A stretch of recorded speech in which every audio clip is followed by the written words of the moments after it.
Hello, everyone. Welcome back to the Sports Vault. Jersey Joe Archino back here. And is internal conflict good for championship teams? If you ask LeBron James, he certainly says so, and it's been kind of an interesting way things have played out. LeBron sending a lot of what he calls it cryptic tweets for the educated mind to understand. Clearly, there were messages behind these. Mostly, we interpret them for teammates, kind of calling people out without directly calling them out. And it's something LeBron has done in the past. And the initial comment, though, that today kind of has been the main talk of discussion is internal conflict good for championship qualities? And I think when you look back at NBA history, you do see a lot of times there was that internal conflict there. The Chicago Bulls teams that won with Michael Jordan, there was internal conflict there. Shaq and Kobe, we know there was heavy internal conflict there.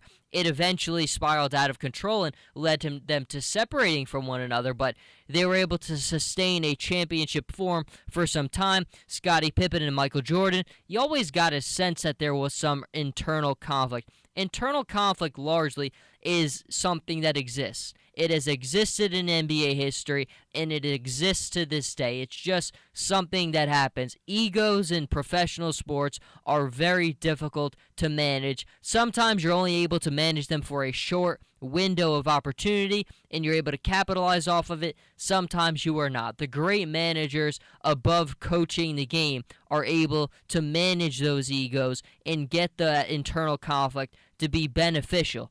Phil Jackson has been great at doing things like that. We look at other coaches in NBA history. Pretty much any great coach in NBA history has been able to do that. But you also have different breeds. You have breeds like the San Antonio Spurs and like the Golden State Warriors, where that internal conflict, you don't really sense that it's there. Now, there was some degree of internal conflict back with Tony Parker back in the day when he had his affair problem with a teammate's wife, that kind of situation. But I think largely the way that the team kind of responds to this day, the unselfishness, the commitment to ball movement, all of that stuff kind of works because there's not a high degree of internal conflict there. Golden State, one of the reasons that makes Golden State so special is the unselfishness there.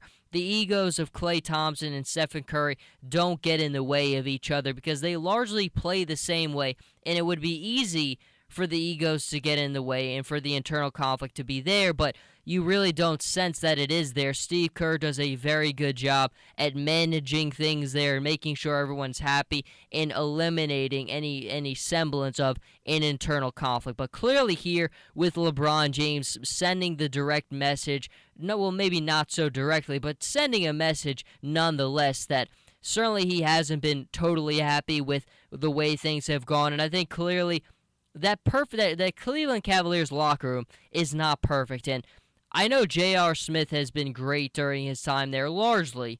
Maybe he's had some difficult moments, but largely he's been mainly positive for them. Sometimes bringing in a guy like that to a locker room has its drawbacks. Certainly J.R. Smith has been far from perfect during his NBA career, with trouble, never really having the greatest maturity levels, and sometimes when you introduce that to a locker room, it has its problems. Do Kevin Love, Kyrie Irving, and LeBron James have the best relationship? You feel like maybe it could be strained at times, and I do think that is true. And you look at Kyrie Irving, clearly last week there was reports that Stephen A. Smith reported that he would prefer to play elsewhere at some point, and certainly you could see that being true, but at the end of the day, this roster is still in a position to return to the NBA Finals, and they most likely will return to the NBA Finals. And LeBron right now, I think, is kind of saying this at the right time.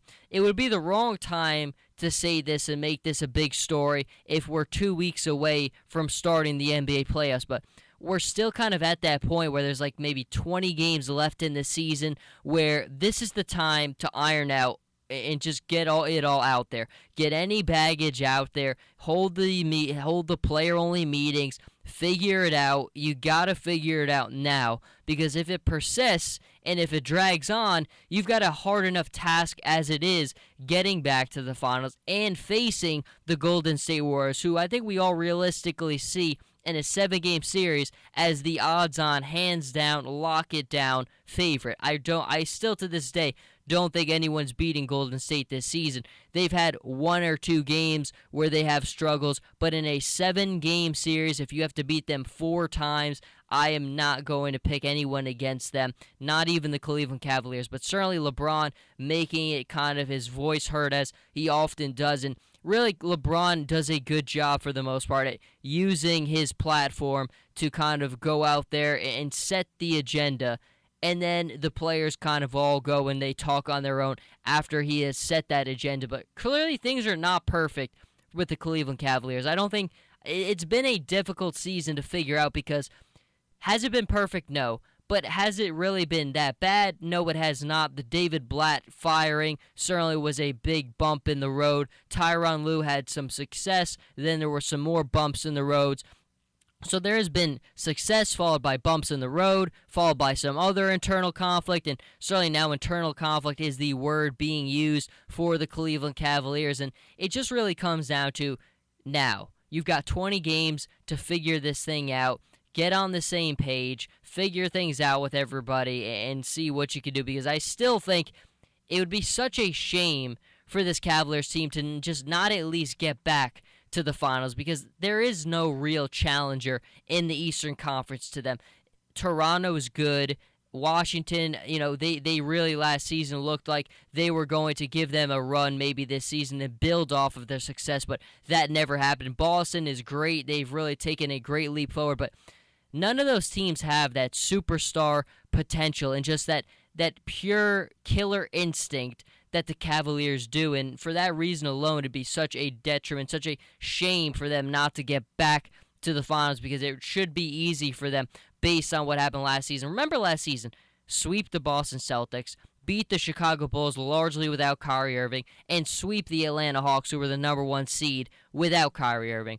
The road was probably the easiest it's ever been for LeBron to get to the finals, and I think this season, if they're able to figure things out, it should be easy once again, but you just don't sense that everyone is on the same page here, and when you're not on the same page, that means you're not winning the title. Golden State's on the same page, and that's the main reason why they have had so much heavy success this season. It matters a lot. Sometimes guys are good at handling the internal conflict, and I think it does exist to some degree on every team, even on a lot of teams with a high degree of unselfishness. There exists a semblance on every team, but some teams just are able to get past that because the ultimate goal is what matters, and some managers really know how to kind of push that down the table and elevate what matters.